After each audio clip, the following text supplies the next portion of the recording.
Halo Shalom semuanya. Wah, kita sudah menyanyi, menari buat Tuhan ya tadi ya. Sekarang waktunya kita mau mendengarkan firman Tuhan. Adik-adik sudah siap mendengarkan firman Tuhan? Sebelum kita mendengarkan firman Tuhan, kita mau berdoa dulu ya. Tuhan Yesus, terima kasih. Kami sudah memuji nama Tuhan, kami sudah menari buat Tuhan. Sebentar kami akan mendengarkan firman Tuhan. Biarlah setiap firman yang boleh disampaikan menjadi berkat buat kami. Terima kasih Tuhan Yesus, haleluya, amin. Oke, adik-adik sudah siap mendengarkan cerita firman Tuhan? Mana suaranya? Semangat semuanya ya. Nah, hari ini Miss mau cerita tentang kesabaran. Adik-adik tahu dong, udah sering dengar sabar. Tapi udah pada sabar belum? Sama. Miss juga kadang-kadang masih belum sabar. Masih belajar untuk sabar. Yuk, hari ini kita mau sama-sama belajar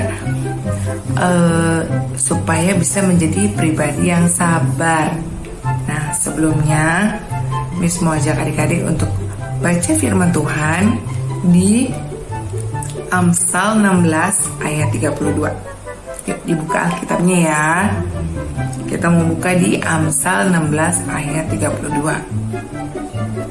Sudah ketemu? Kita baca sama-sama ya. Orang yang sabar melebihi seorang pahlawan. Orang yang menguasai dirinya melebihi orang yang merebut kota. Sekali lagi ya Miss bacain ya. Orang yang sabar melebihi seorang pahlawan.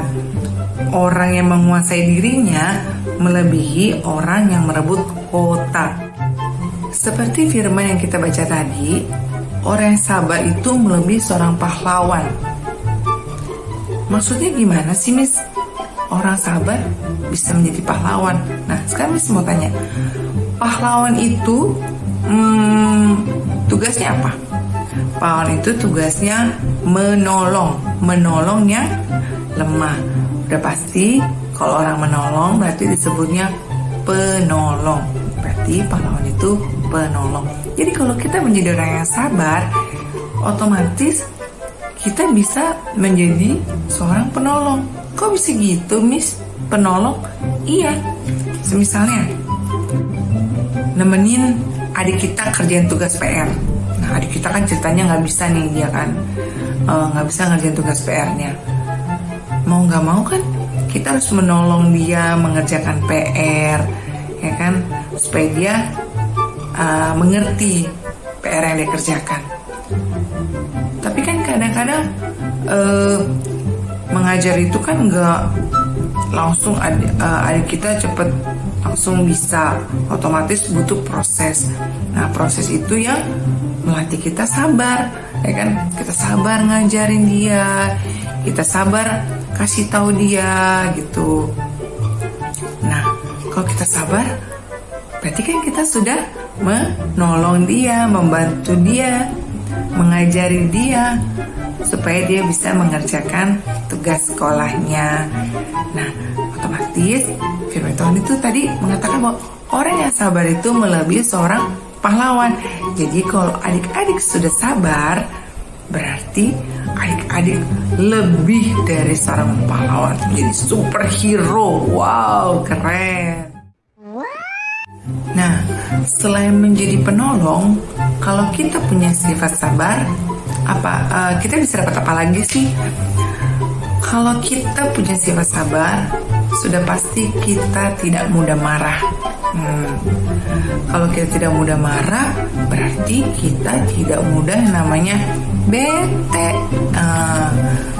Kan kalau kita udah bete kan, aduh, seharian uring-uringan, ya kan, jadinya marah kan gak bagus kan. Kalau jadi kita bete seharian, setiap ketemu orang mukanya dicubit-cubitin. Ih, dia kenapa? Mukanya cembetut terus, jadi gak cantik. Nanti cantiknya hilang kalau bad mood terus. Nah, lalu berikutnya, selain kita bisa menjadi penolong, kita bisa tidak mudah marah. Nah, lagi sih kalau kita punya sifat sabar? Kalau kita punya sifat sabar, maka setiap perkataan yang keluar dari mulut kita adalah perkataan yang baik, yang menyenangkan, yang bisa bikin orang happy. Kalau setiap orang yang ketemu kita bisa ceria, yang tadinya bete ketemu kita bisa jadi happy. Jadi dengan adanya sabar juga perkataan kita bisa lebih baik. Nah, jadi ketiga hal tadi, kalau adik-adik punya sifat sabar, keuntungannya adalah adik-adik bisa menjadi penolong buat orang lain, buat adik, buat kakak, buat papa, buat mama, buat orang-orang di sekitar adik-adik. Lalu yang kedua, adik-adik gak gampang marah, biar mukanya tetap cantik, tetap ganteng, tetap menyenangkan mukanya. Nah, yang ketiga, adik-adik juga bisa punya perkataan yang baik, perkataan yang manis, menjadi anak yang disenangi banyak orang. Nah, yuk kita mau sama-sama belajar. Mulai hari ini kita mau menjadi pribadi yang lebih sabar, menjadi pribadi yang gak gampang marah. Kita mau sama-sama belajar ya. Miss juga masih belajar jadi pribadi yang sabar, supaya setiap orang yang ada di sekitar kita boleh diberkati melalui hidup kita. Caranya gimana sih Miss supaya aku menjadi lebih sabar? Atau caranya gimana sih Miss supaya aku gak gampang marah? Nah, caranya adik-adik harus berdoa, adik-adik minta sama Tuhan, Tuhan jadikan aku pribadi yang sabar, pribadi yang gak gampang marah, pribadi yang gak gampang kesel. Ya, jadi minta sama Tuhan, berdoa sama Tuhan supaya Tuhan boleh tolong adik-adik menjadi pribadi yang lebih sabar. Oke, nah hari ini cerita firman Tuhan kita sampai di sini aja. Miss harap setelah kita belajar firman Tuhan sama-sama hari ini, kita menjadi pribadi yang lebih baik, pribadi yang lebih sabar, dan menjadi berkat buat orang-orang di sekitar kita. Sebelum kita mengakhiri ibadah kita pada pagi hari ini, yuk kita mau doa dulu ya. Tuhan Yesus, terima kasih Tuhan sudah mengingatkan kami kembali untuk menjadi anak-anak yang lebih sabar, pribadi yang lebih sabar, supaya kami boleh menolong orang-orang di sekitar kami boleh menjadi pribadi yang menjadi berkat buat orang-orang di sekitar kami. Tuhan, tolong kami ya, supaya kami menjadi pribadi yang lebih baik. Bantu kami, ingatkan kami, supaya kami gak gampang marah, gak gampang dan mulut kami pun gak gampang menyakiti hati orang. Kami menjadi pribadi yang punya kata-kata yang baik, kata-kata yang manis, perkataan yang indah. Terima kasih Tuhan.